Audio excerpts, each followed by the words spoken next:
Let's move to the biggest first-party game, arguably, of this conference, and that is Gears of War 4.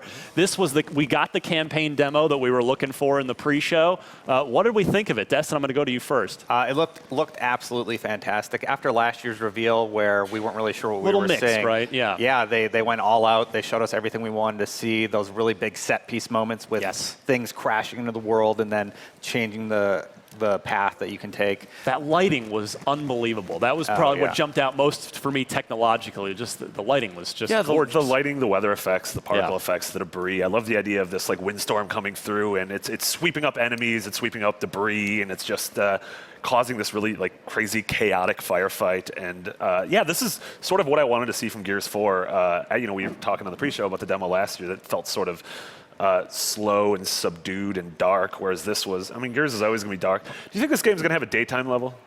I hope so.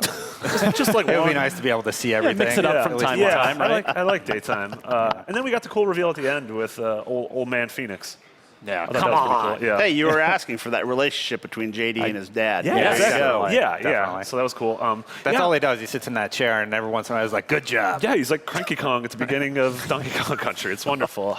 Seamus, the Coalition team is in the same position that 343 was several years back of taking over a huge established franchise from the original developer. How do you think they did Look, today? I'll answer that in a bigger scope, thinking about the technology of Scorpio and how all this moves forward.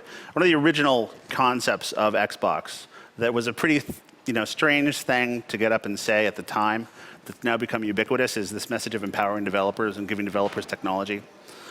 Just looking at that game, it warmed the cockles of my heart because the technology was sort of taking a backseat to the art. They had taken this extremely high performance level in Xbox One and used it for ideas like the wind, and how that affects gameplay and what that means. That was really cool to see. You take that technology, you offer it to developers, and they can do something with it. So it's a big mantle to be handed to them.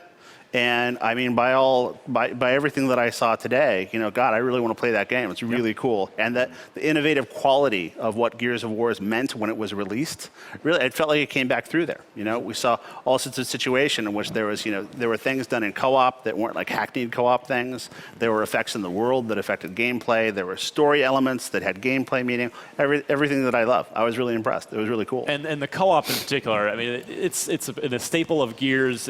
People love co-op. And it was great to see them come right out. And that was the demonstration here, was a co-op demonstration. And this is going to be couch co-op. Remember that? Remember couches? Yeah. I remember couches.